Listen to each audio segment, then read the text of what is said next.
5 women, 2 wives, 2 enslaved women, and 1 indentured servant, bound by their connection to the powerful Barbados politician John Pierce. Between them, Hester, Susanna, Elizabeth, Dorothy, and Frances bore at least 20 children, many conceived through coercion and violence. Yet even in a world that denied them autonomy over their own bodies, these women carved out remarkable lives for themselves and their children in both Barbados and England. This transatlantic story explores how family and colonial power were inseparable in a world shaped by race, patriarchy, and unfreedom, and the central role that women played in building empire.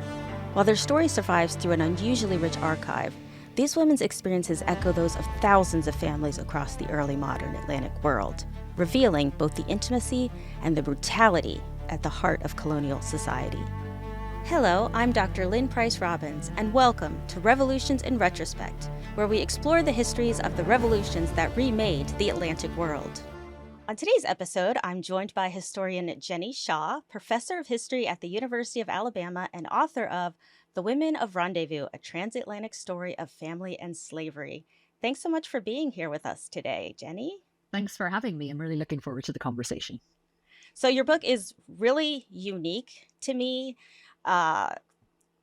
very interesting, and just the way you get to your topics and your individuals who we usually can't find a lot of sources on.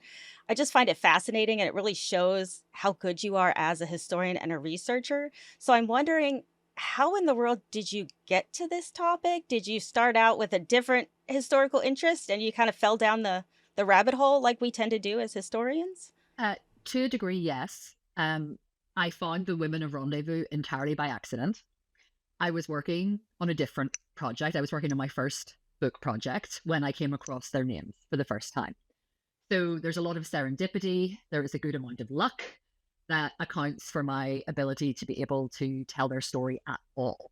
So in 2011, so 13 years before this book came out, I was in the Barbados Department of Archives, and I was finishing up some research for my first book.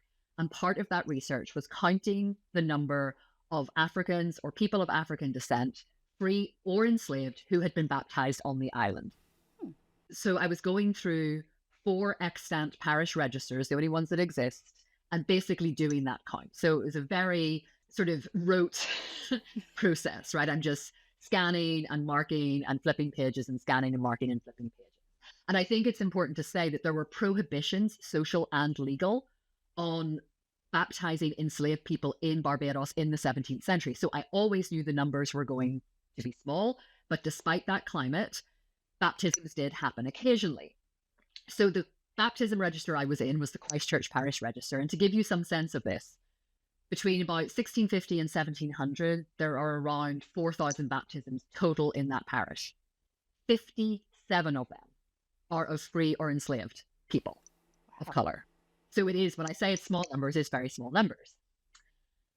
And so I was working my way through that register when I came across an entry that just made me stop. It was the 13th of August, 1683, and there was a woman described as Susanna. She was described in the words of the record as a mulatto woman slave to John Pierce, and she was listed with 3 children, different ages, all being baptized. Underneath her, Elizabeth, also described as a mulatto woman slave to John Pierce, 3 children, different ages, also being baptized. And then I realized that the entry above them was not an enslaved woman. This woman had 2 names. Her name was Dorothy Spendlove. She also was listed with 3 children, different ages, being baptized, and those children were also begotten of John Pierce. So I immediately abandoned the original mission because I was like, oh, what is happening here? I want to stress that I wasn't surprised that John Pierce would have had children with enslaved women. Right. But I was surprised that they were being recognized as his children in these baptism records, and that 9 children, all fathered by him, were baptized on the same day. Wow. So my first thought was, have I come across these women or his name before, and I just haven't noticed because they weren't grouped like this? Right. Sure enough, 30 pages earlier, I find Susanna and Elizabeth's adult baptisms in June 1670. So they're listed, and in that record, they are listed as quote, Negro women slaves to John Pierce. And there are Susanna and Elizabeth. It has to be them as well. Just above that was another child described as the son of John and Hester Pierce. And I assumed that Hester was John's wife. So I started looking to see if I could find more of their children. And so I found 5 more born to the couple between 1668 and 1676. And then I moved forward in time and found an additional 3 daughters born to John and Frances Pierce, who I assumed must be a second wife, between 1682 and 1685. Wow. So I was curious because I'd been working on 17th century Barbados for almost a decade at this point, and I had never heard of John Pierce. I called the Register of Wills for Barbados, knowing that this is another great resource, wondering if he left a will, if it was extant, what it contained. And yes, it was there. There was a will. The will told me that he was living in England in July of 1689, that he was living in a village called Streatham just outside London. I found a 6th child, his oldest daughter, with his first wife. I discovered that his second wife, who was Frances, was dead. She had died. She was deceased.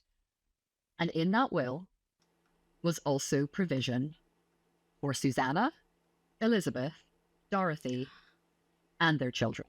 Oh, wow. I mean, enslaved women are usually in wills as property being bequeathed, not as inheritors of sugar estates themselves. So again, I was like, okay. A number of years before, I had photographed the 1680 Barbados census at the National Archives in London. And so I opened that up on my computer because I think, well, I mean, I don't know who he is, but he's got to be in that census. Sure enough, there he was, with 910 acres, 8 white servants, and 180 enslaved people in Christchurch Parish in 1680. That made him the largest landowner on Barbados at the time and one of the largest enslavers. I had, as you might imagine, tons of questions. Who is he? More to the point, who are these women? Right. What did relationships look like on that Barbados plantation? We can talk about this some more if you want, but I could tell just scanning the ages of those children that there was a rotation among those women when they give birth. I wonder, why is his will being proved in London? What makes him acknowledge his paternity and provide for, well, all of the records at the time, and this is common at the time, the natural born children, those are children born outside of wedlock. But I had a first book to finish, so I had to put it aside. Oh, that must have hurt. It did. At the same time, I knew what I was doing was also really important. So I basically had to stop all of that, go back to the parish registers and start looking again for free or enslaved people of color who had been baptized. There was a longer story after that for how I finally got to the book, but I can say it wasn't until 2015 that I actually knew this could be a book and wouldn't just be a curiosity or something that I had found, because when you are trying to trace enslaved women, servant women, and as it turns out, extremely elite white men and elite white women in the 17th century, the challenges are such that finding the records that allow you to be able to open up their lives in the way that I had hoped I might be able to do took a very long time, and I almost gave up. But in 2015, I finally found a series of court cases that allowed me to be able to tell the rest of the story. So I found it by accident, but I will never forget that moment. My stomach flipped over.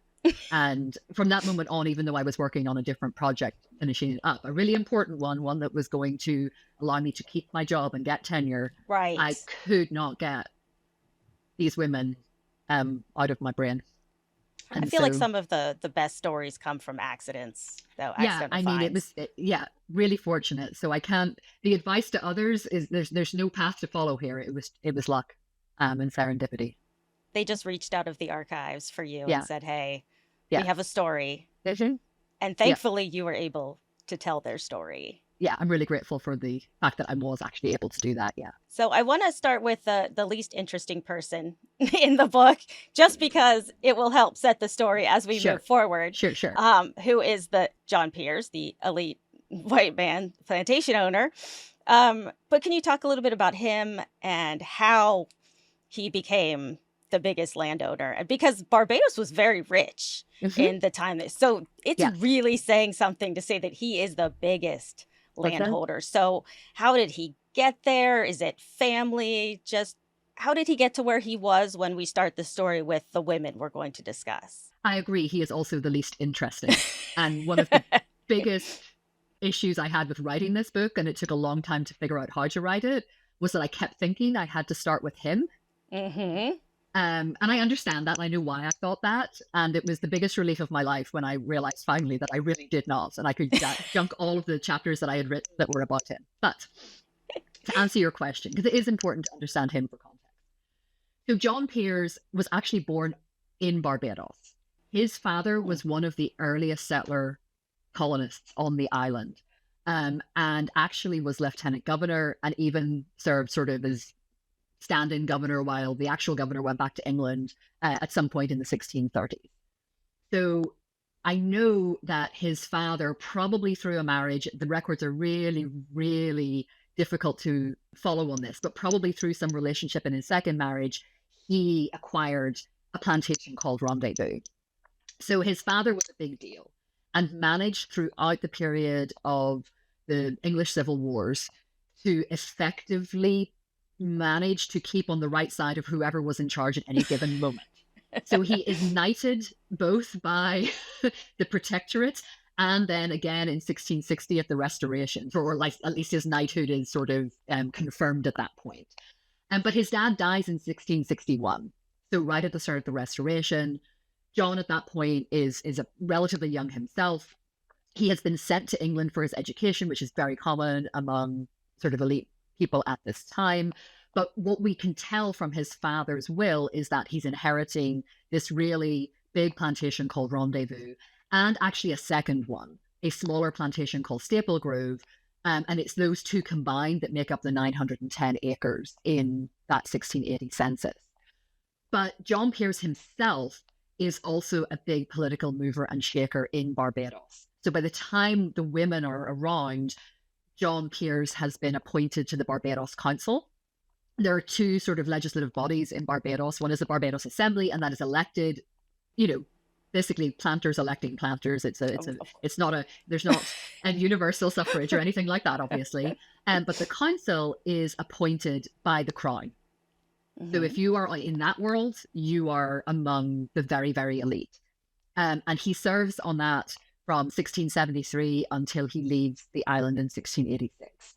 And so he is a huge landowner, a huge enslaver. He's all over the records of the Royal African Company, importing different people in. He also was allegedly smuggling enslaved people in, doing deals with the Portuguese on the side. He is involved in various political factions and infighting in the Barbados Council. So he's a pretty big deal. And in that sense, I think, I don't like to psychoanalyze John Pearse, but if I was going to, I would say he's a really elite guy and he doesn't think the rules apply to him. There's several things he does in his life that just make me think that he's like, I can do this because I'm me. Who's going to tell me I can't? And I get that feeling from the book. I really do. And that might be me projecting a little bit into him, but I do think that that's sort of that's who he is. So he's extremely elite. He is among the very elite of the very elite on Barbados. Right. So he has a massive amount of power. Yes. And now we're talking about 5 women, all of whom he has children with. Yes. 2 of whom he married. Mm-hmm. Not at the same time. Nope. A white indentured servant. And then we have 2 enslaved women. Yep. So this is an interesting group. And first off, before we get into all the details, can you just a little bit about who these women were before we get into their experiences? Yeah, so what's really interesting about this is that in my naivete, I thought that it was going to be relatively easy to figure out who his very elite English wives were. Sure. Because I'd never worked on anyone as, upper class as they are. And it turns out really difficult. However, here's what we know. So Hester Tompkins was his first wife. Her father was a knight of the realm in England. He came from Herefordshire in the west of England. He was a member of parliament for that area. And she brought a massive amount of wealth into their marriage. So although John had inherited a huge amount of property from his father, Mm-hmm. maintaining and sustaining sugar plantations in the Caribbean was an expensive process. And it's very clear that the general sort of repair of the place was not the best when he arrived back in Barbados with Hester sometime in 1666. It is her money that allows the Rendezvous Plantation House to become this opulent kind of space. So she is shoring up all of that. Right. She would have been probably in her late teens when they married. He was just probably a year or two older than her, and they were both very, very young. Mm-hmm. She had a child that they leave in England to be raised by her maternal aunt and uncle in England. Hester has 5 more children, 3 boys and 2 girls over the next decade. The daughters die in infancy, and she herself dies in 1678. John's second wife, Frances, was born in England, also the daughter of a very elite man. She's the daughter of a former governor of Barbados, so someone that John worked with on the council. She married in 1678 a first husband who was also a member of the Barbados Council. Oh, jeez. He dies, and they don't have any children. She inherits £3,000 that she can put into her marriage to John, and she moves to Rendezvous. She's 21 years old when they get married. She has 3 daughters in quick succession and dies 2 weeks after the birth of her 3rd child in 1685. She is also somebody who is bringing wealth and status with her into that marriage. Don't get me wrong, John is super elite by the time they get married in 1682. But she is only reinforcing that wealth when she comes into the marriage herself. And correct me if I'm wrong, but when these women marry him, their money becomes his money. Essentially, yes.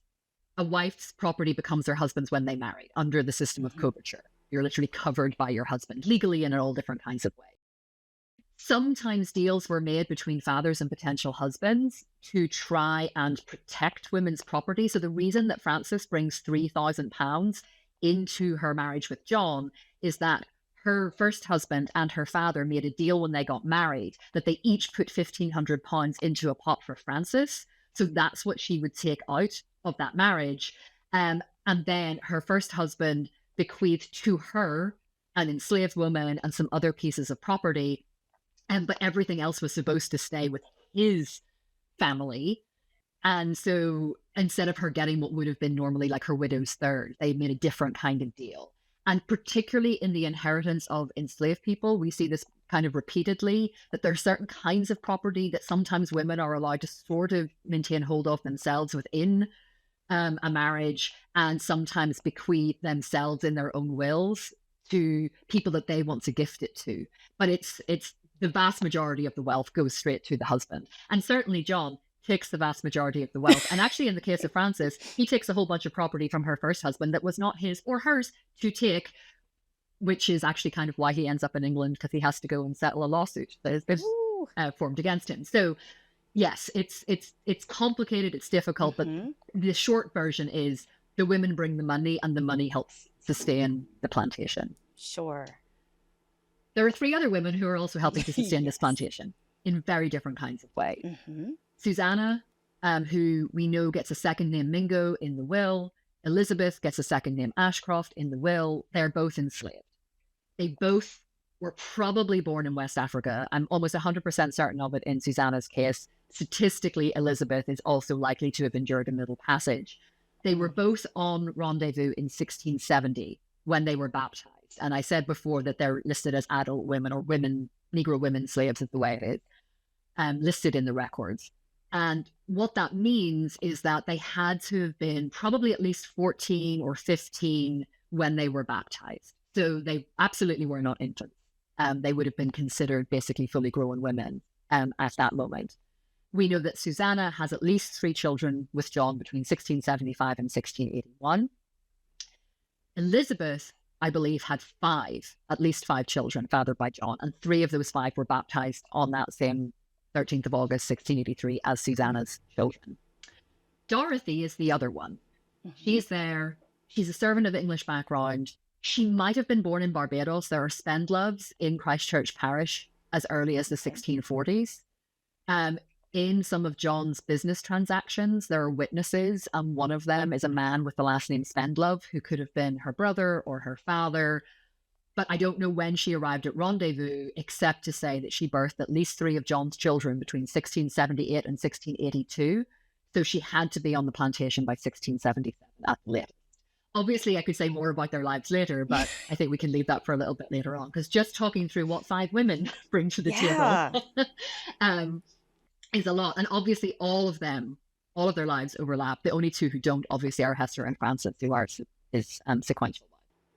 Right. So part of one of your chapters that really fascinated me was, which I think is really, excuse me, really important to talk about, is the fact that even in the case of the wives, it wasn't necessarily consensual as far as, having children. Certainly, it certainly wasn't with the others, because you have that difference in power dynamic. So when we talk about this and we say, well, they had children, I think our tendency as modern people is, oh, well, they had a relationship or whatnot, and that they had a child. That is absolutely not the case here, even for the wives. So can you talk a little bit about that, how this is not how we would look perhaps in modern times as to them having children? Yeah. So one of the things that has always frustrated me, particularly when it comes to enslaved women or servant women who have much less autonomy than, fully free, certainly elite women, when it comes to their bodies, is the ways that a lot of scholarship, even scholarship about the past, talks about these kinds of what I would say are different varieties of coerced sex as somehow, if not actually consensual, it's almost sort of written as though, well, the women were getting something out of this. That, and for enslaved women, perhaps their children would be free. Perhaps they would be free. Perhaps they would get more food. Perhaps they would get some more clothing. Perhaps they would be treated better in some kind of way. And I always think back to what Hilary Beckles, who's an amazing scholar of Barbados history, what he says about that. And I'm going to paraphrase him badly here. But he effectively says, anytime you see what an enslaver did for an enslaved woman with whom there was some sort of sexual relationship, it only tells you what the enslaver wanted. It tells you absolutely nothing about what the person undergoing that coercion thought about the interaction at all. And so I sort of carried that into this with me, because in slavery, you cannot consent. Right. Or not to sex, right? There's no such thing as consent. You can't do it. For servant women, it's also extremely difficult. Enslavers or people who, and this is true basically in all parts of the Anglo world, and honestly probably beyond, but I'll stick to the Anglo world because that's my specialty. Men who ran households, wherever those households were, assumed that the servant women or enslaved women under them were women that they had access to, that access to their bodies was just part of the deal.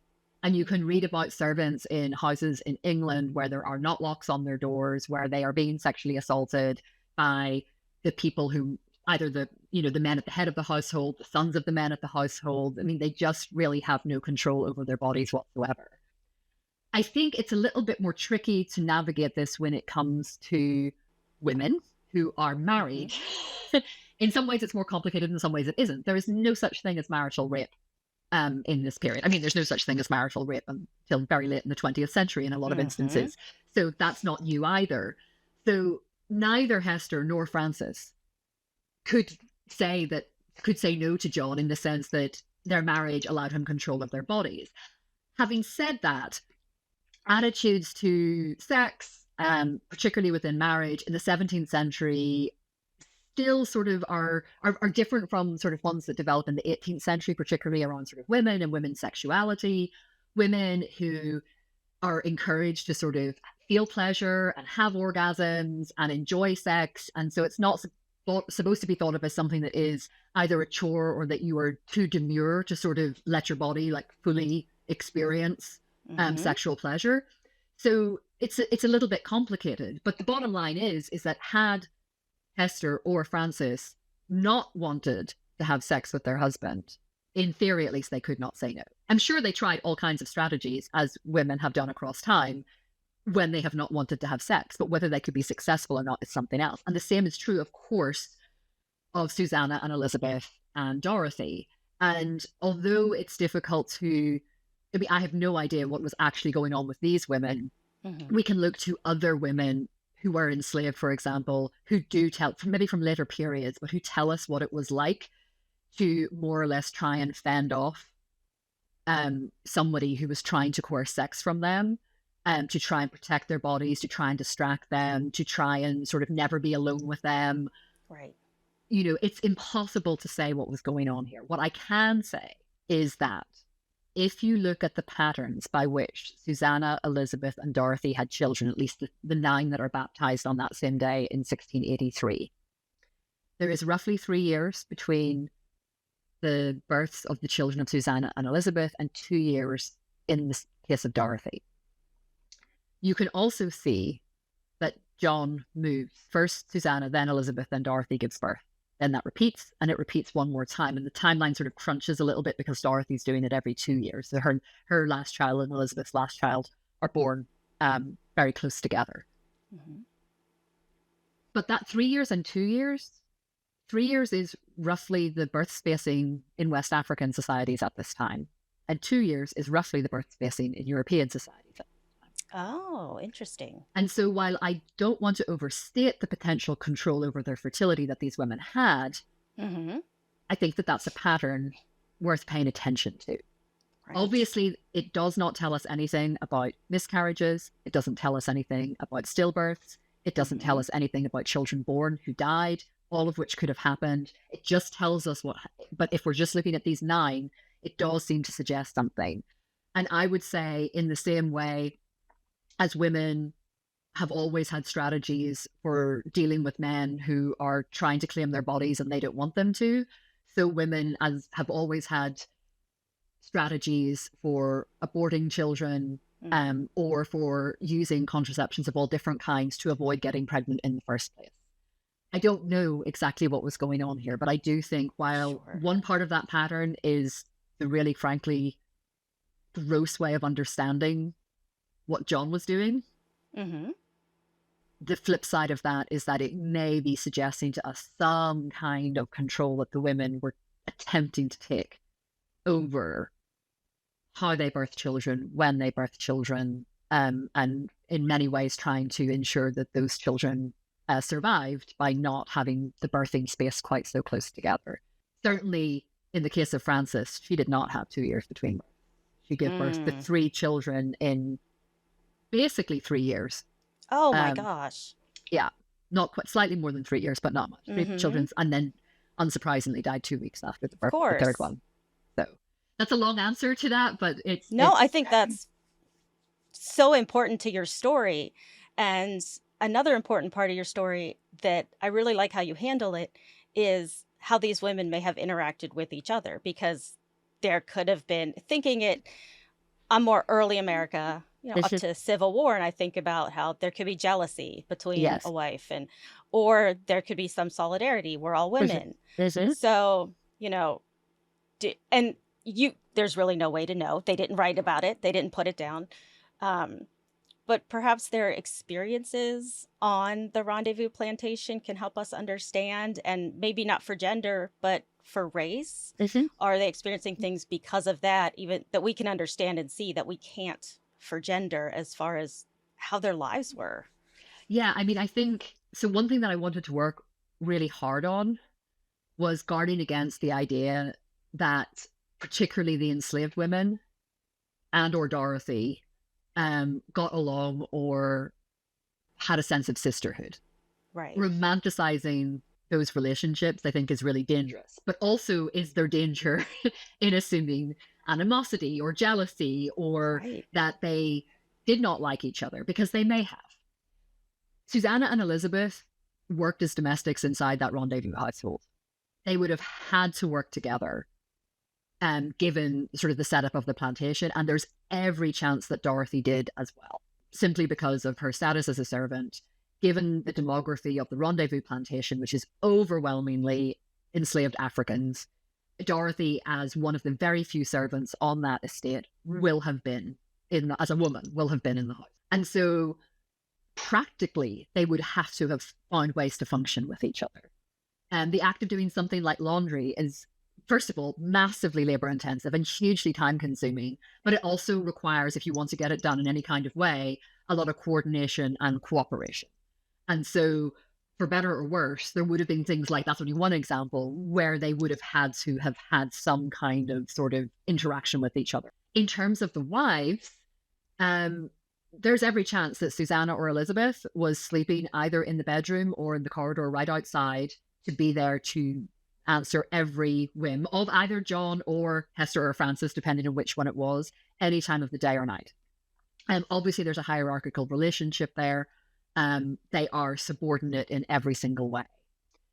It's also true that, particularly for Francis, but even possibly in the case of Hester, that some of the births of these children may well have meant that either Susanna or Elizabeth acted as a wet nurse for the white children who were being born. And then they would have had to turn to other enslaved women through other motherings to have their own children be. So again, I don't know, but the timing makes that possible, if not probable. So all of those things are going on in the household. There are two pieces of evidence that may suggest something about the relationships between the two enslaved women and Dorothy. One is in the bequeathals that John makes in his will. He differentiates among the women. Dorothy and her children get 5 times as much as Elizabeth and her children, and 10 times as much as Susanna and hers. So for John, at least, and I want to think about Hilary Beckles again and remember that it only tells us what John is thinking, but he puts them in a racial hierarchy. And more than that, he puts even the two enslaved women in a different hierarchy, because Elizabeth's getting twice as much as Susanna. The reasons for that, I don't know. I can imagine that he gives Dorothy as much as he does because she effectively gets as much as his legitimate white children. And that may be completely a race thing, or that, she is the most, both his wives are dead, so she is the most significant white woman in his household at the moment that he is writing his will. So that is absolutely possible. So there's something there. But the second piece of evidence comes a little bit later. I said early on that in 2015, I finally found some court cases, chancery court cases, that really allowed me to figure out what had been going on in the years after Barbados for the women and their children. And there are many, many of these. I think at last count, maybe 15, 16, 17 different court cases over the course of decades. But one of them involves Dorothy and Elizabeth coming together to sue the plantation managers for their part of the estate that they are due, the inheritance that they are due. So they team up. Susanna is not part of that court case. And in fact, Dorothy and Elizabeth more or less put her on the other side of it. And they sort of say, she got her money, we want ours. Again, that doesn't necessarily speak to relationships in Rendezvous. It may more reflect stuff that happened in England in the few years they were there before John died. But it did make me think a little bit about, there's maybe something there. There's a way that Dorothy and Elizabeth clearly found some sort of reason to work together on that court case.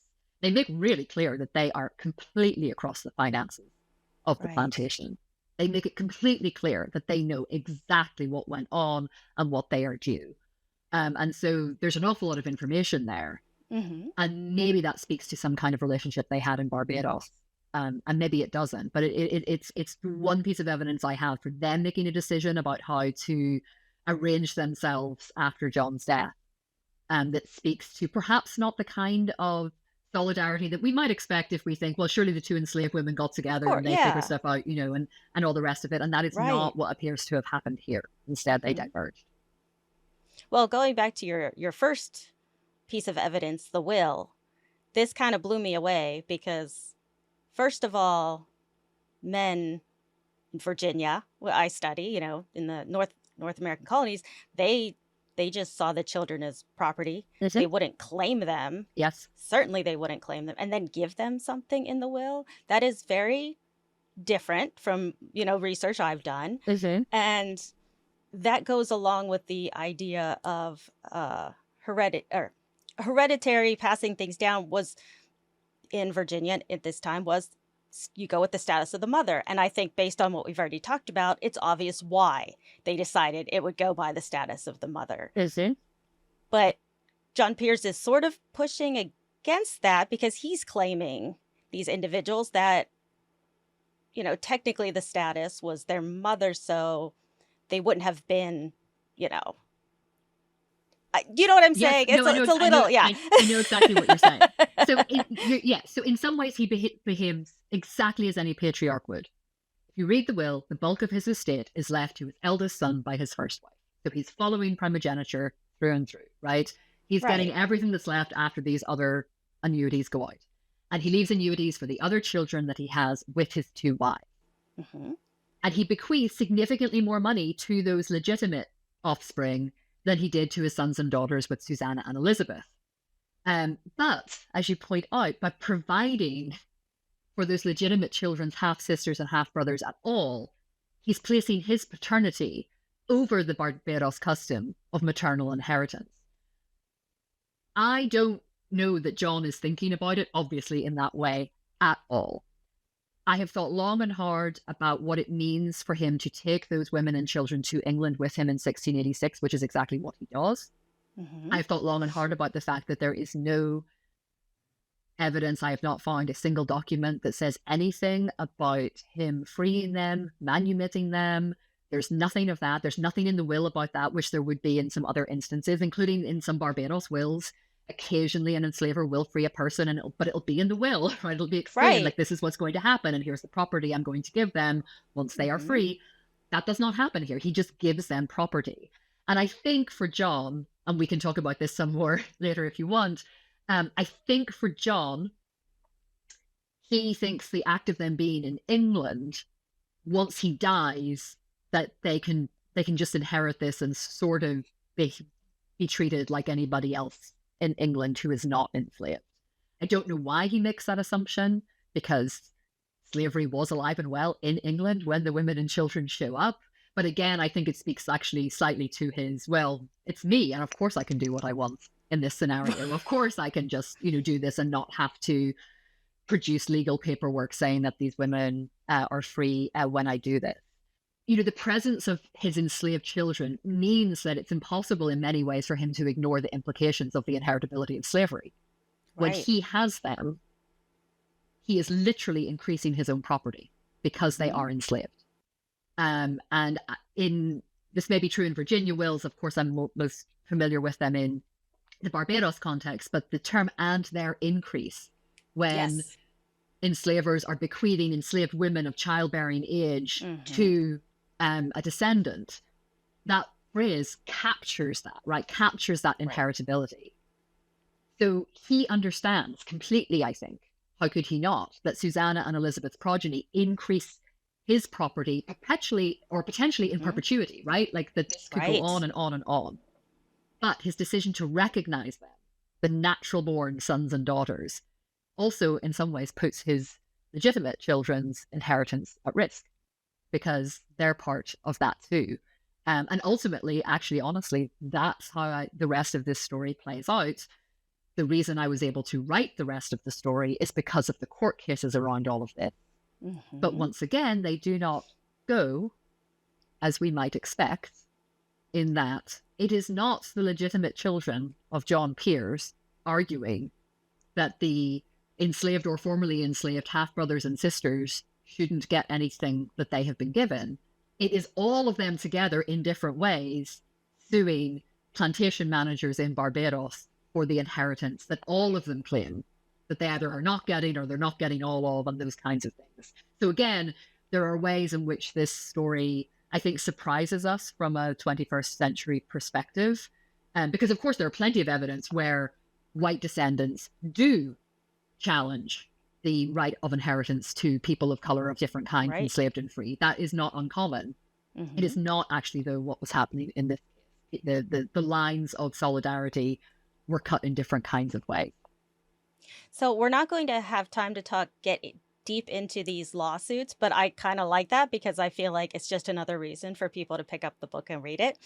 And I want to cover a little bit about London Mhm. because when John goes to London, this is after his second wife dies, Yes. he takes everybody. He takes Mhm. the kids, he takes Mhm. the mothers of his children, I guess I'll call them.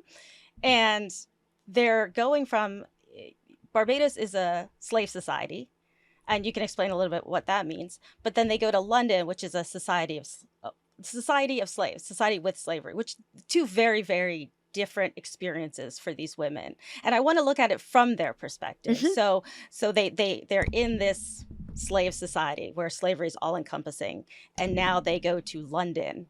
And what would be their experience there? It's a totally different world. It really is. So the Slave Society of Barbados, as you say, everything is centered around slavery, right? The whole organization of society, everything about it. It is a deeply hierarchical, extremely coercive kind of space where effectively, if you are of African descent, you are assumed to be enslaved, and if you are white, you are assumed to be free. And it is literally people carry it around on their bodies in Barbados. The demography is such that by the time the women are leaving Barbados, there are about 4 to 5 enslaved people for every white person in Barbados Wow. at that time. So the demography also speaks to that. Slavery is, as even the demography of Rendezvous tells us, when you have only 8 white servants and 180 enslaved people, that tells you that the predominant form of labor is enslaved labor. Right. I'm using, of course, Ira Berlin's formulation of society with slaves and slave society. And when they get to Mm-hmm. England, England is a society with slaves. Slavery exists in England. It is, however, only one form of labor among many. Not everyone who is racialized as Black in England is enslaved, but it's, of course, true that racialized slavery is alive and well in the metropole. And so when the women arrive in London, they enter this really quite diverse space. London is a very cosmopolitan city. It has exploded in size over the course of the last 100 years.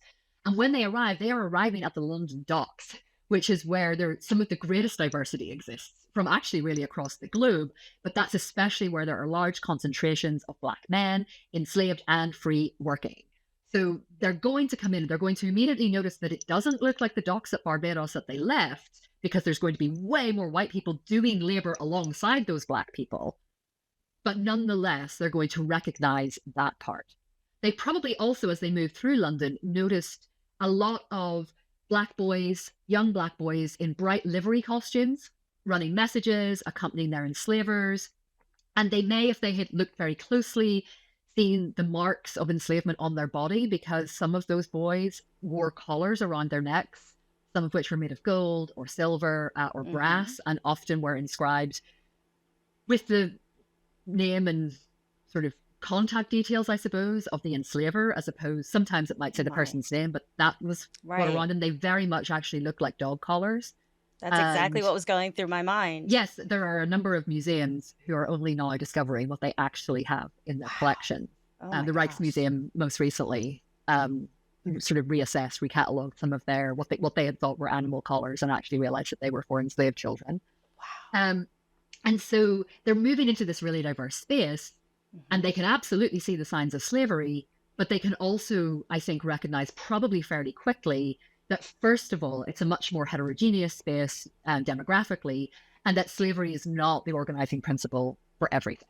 And so Right. that, I think, will have looked really, really different to them. But the women, particularly Susanna and Elizabeth, they have young boys with them who Mm-hmm. are in, and so they are looking out, and possibly the boys were too, and seeing these young runners and potentially, making that connection of that could be me. And I do think that when they come to England, they spend about 6 months in London, and then they move to Streatham, the place where John dies. It's about 5 miles south of the city, or at least it was well outside the city at the time. It's now just part of the urban sprawl of London. It was very popular with men with ties to the colonies, and he basically sets up a big grand estate, a big manor house there. It didn't have substantial grounds, but it had everything else, including some really fine furnishings. And so in that household, I think the women probably continue to do much of the same kind of work that they'd done in the Rendezvous plantation Mm-hmm. household, We know there was a black cookmaid in the house. We know from court depositions that John's oldest son with Hester, Richard, had a black servant or enslaved person of his own. It's possible, if not probable, that was one of his half brothers Oh. in the household. I think Susanna is likely the black cookmaid. And so all of them are in there. They're obviously, when they're in Streatham, it's a very, very small place at the time that they move there, with some very grand houses. So it doesn't have the hustle and bustle and full diversity of London, but it is a place where a lot of men from the colonies sort of come for the summers. If they've got connections in London, they come out for the summers. And nearly everyone who was involved in any kind of colonial trade had people of color in their households. So I imagine it was also probably a more diverse space than we might imagine, again, looking back and thinking about a small hamlet in England, in the 1680s. Gosh, that's just so fascinating to imagine their differences in their experiences of Barbados and their experiences in London. And your book is so interesting that it's really hard. I wanted to come up with a question that sort of encompassed all of it, but that's almost impossible because there's so much to it. But it also reads so well. Thank you. It doesn't read like a dry monograph. So, I just want to talk about everything. So I guess a big question I can ask is the stories of these women. What big stories are they telling us about the Atlantic world, about gender, race, That's all. Barbados, London? Yeah. Well, I think it's a really good question, and it's one that I ask myself a lot. Right? You have these 5 women. It's a really unusual set of circumstances. What can they possibly tell us about the broader Atlantic world, about questions about race and slavery and colonialism? The ways that the women appear in the archive, it was very serendipitous that I got to find them at all. And in fact, if I'd been looking from the other way, if for some reason I'd been going through Chancery Court records in London and I'd come across, I might have been interested, there's a dispute over a Barbados estate, I would have had no idea, looking at those records, that this was a multiracial family, because the racial markers, except in John's will, only on Susanna, don't appear really at all in any of the English records. Wow. So in some ways, it's like, well, they're so unusual. There's these 5 women, and what can they possibly tell us? Except that thousands of families just like the one constituted at Rendezvous existed in the early modern Atlantic world. And the fact that we can't see them all doesn't make the fact of their existence any less real. Enslavers fathering children by enslaved women is commonplace and largely unremarkable. And so some of the questions I wanted to ask in the book were really about the role of women in forming empire and about the intersections of patriarchy and power and all of those kinds of things, and particularly about the ways that race and enslavement manifest in both Barbados and in England. And family seem to be the way to connect that together. And for me, at least, and I join a whole host of scholars who worked on this, right?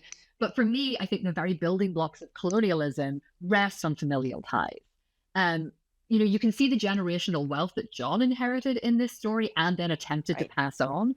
But of course, this is also part of a broader pattern that, when replicated in hundreds and thousands of other households, ultimately allows empire to exceed. But given the role of women in all of that, for John, without them, none of it would have been possible. So doesn't that mean then that's also true in the broader sense?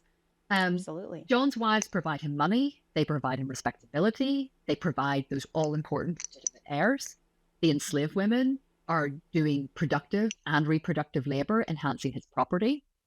Dorothy is right there, sustaining a hierarchy of race labor on the Rendezvous plantation. There's an awful lot of things that really matter to Barbados that you see in this. And so if we don't examine the intimate and the familial and the quotidian interactions that bit by bit built the foundations on which the whole colonial enterprise rested, then I think we miss an absolutely huge amount of what is actually going on. And I think there's something else to say here. Barbados is not unusual in some ways, and yet in one very important way it is. Barbados was a majority female society at the time that all of this is happening. Not by much, but white women and enslaved women are in the majority in Barbados. So if we don't take those roles seriously, Mm-hmm. then how can we possibly think about colonialism and not recognize women's centrality to it all? And I think that in this instance, the way that mastery of control works in Barbados is through elite women's bodies. Mm-hmm. They bring, as I've said, legitimacy, the freedom that they guarantee to the children that they birth. So they reproduce whiteness, Mm-hmm. which is also really important in that. Right. Enslaved women reproduce enslavement. Mm-hmm. And the mixed race progeny imperil the whole project of whiteness in Right. Barbados. And so by looking at elite women, servant women, and enslaved women, I actually think that ultimately you get to see how women are the vehicles through which colonialism and slavery and whiteness that undergirds all of it are built and maintained. And that's why it's important to focus on family. And I think it's too easy to say, well, those are the things that happen inside the home and big politics is happening over here. And I know we've moved a long way and that I hope that nobody actually thinks that those two things are really separate anymore. But I think it's more than that. It's not just saying what happened in the home is important. It's saying if you don't understand what happens in the home, you can't understand colonialism. You can't understand the success, at least of the Anglo Empire, which is the one that I'm most familiar with. And that is why I think the Women of Rendezvous are so important. And I think they speak to all of those different kinds of things. These women are remarkable. They really knew so much. It is so clear. I'm very flattered that you say that it doesn't read sort of like a dry academic text. And I worked really hard to try and not make it that way. And I know when you say court cases, you know, people might glaze over, but I really tried to write it in a way that demonstrates these women as acting and choosing and doing things that are important in every moment of their lives, that demonstrate how they, better than anyone else, understand racial capitalism, that they, better than anyone else, understand how these plantations work, that they, better than anyone else, figure out how to work the legal system in England in order to at least try and get what they are due from that will. And that to me is remarkable. And by looking at that, you can really see that these are not just individuals who are acted upon. These are individuals who are moving through time and space, and they don't always manage to get what they want. In fact, very often they do not, but they are still doing things. They are not only, and they're not only doing things reactively, they're doing things proactively. And I find that remarkable. Well, that's a beautiful answer, because I mean, I certainly came to enjoy learning about these 5 women. They were all amazing. And I love the fact that just because somebody isn't screaming the archives doesn't mean they're as important, if not more important, than the people who are screaming in the archives, and that their experience could have been much more universal than those who were, screaming about their more unique position in the archives. Yeah. And so I'm really glad you were able to give these 5 women a life, faces, a life, family, just absolutely fascinating. And I'm so glad I was able to read the work. And we just have one final question that we always ask everybody, which doesn't mean to be a gotcha, but I swear sometimes I feel like it is. But I'm still going to ask it, and hopefully we'll have some good discussion for it. But our podcast is about, revolutions in the Atlantic world. So not just, the American Revolution, which is 250th anniversary, but all of the revolutions. So how does your story fit into sort of the broader revolutions of the Atlantic world? Well, initially because I do know that this is the question that you ask at the end every time. So initially I thought, well, what can the 17th century say to these late 18th century age of revolutions? And I thought, well, let's just take the word revolution more broadly. And of course, there's a very literal way to answer it. And it's to talk about the sugar revolution, sometimes called the sugar boom, in Barbados in the 1650s, that transforms the island into the jewel in England's imperial crown, makes it the most valuable asset for the English in the 17th century. It produces more wealth than all of the continental North American colonies combined. It's what matters to the English. I hate to break it to my friends and colleagues who work on continental North America, but Barbados matters more in this period, and that's the hill I will die on. It's true. Yeah. And without that revolution, that sugar revolution, the whole trajectory of Barbados would look different. probably the whole trajectory of the English Empire would look different. Certainly, there would not be a rendezvous of the size and magnitude that would allow me to tell this story. But then I thought, what else is revolutionary here?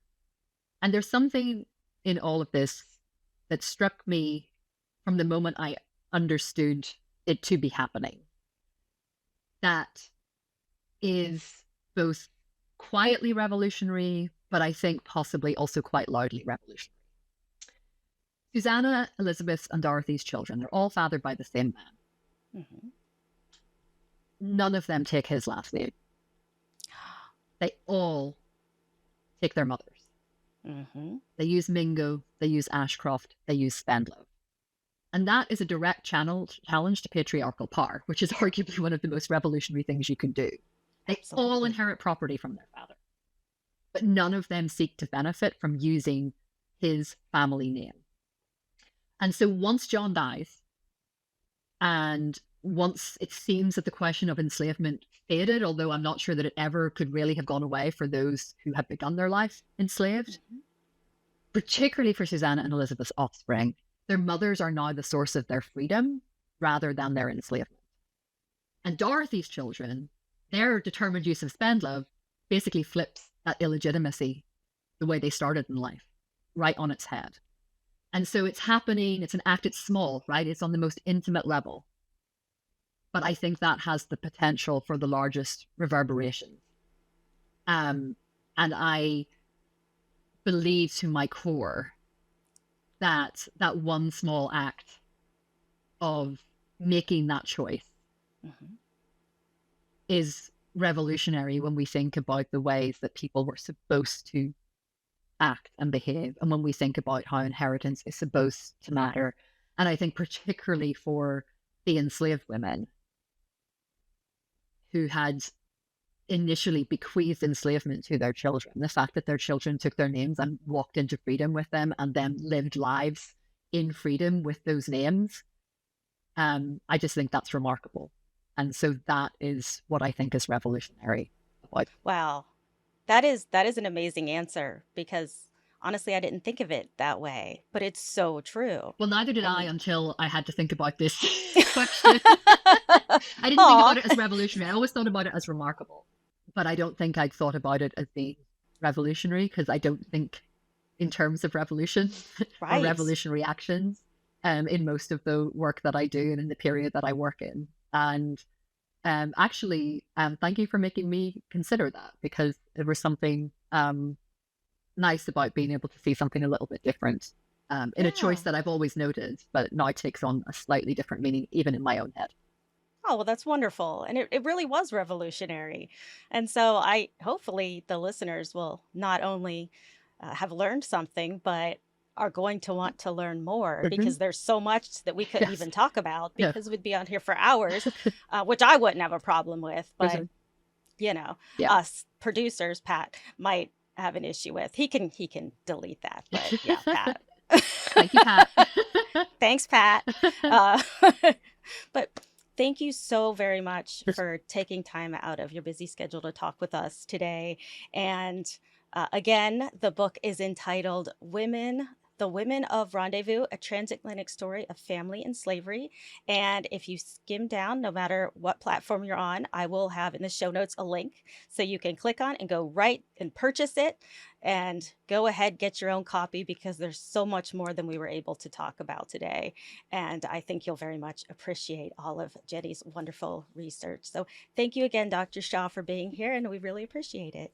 Thank you for having me. I've really enjoyed our conversation. Thanks for joining us on this episode of Revolutions in Retrospect. I'm Dr. Lynn Price Robbins, your host for this episode. Thanks to our producers, Dr. Jim Ambuske, Patrick Long, and Jeanette Patrick. Please share the show on social media and help other listeners find it by rating and reviewing it on Apple, Spotify, YouTube, or your favorite podcast app. Revolutions in Retrospect is a joint production between Revolutionary Histories and Primary Source Media.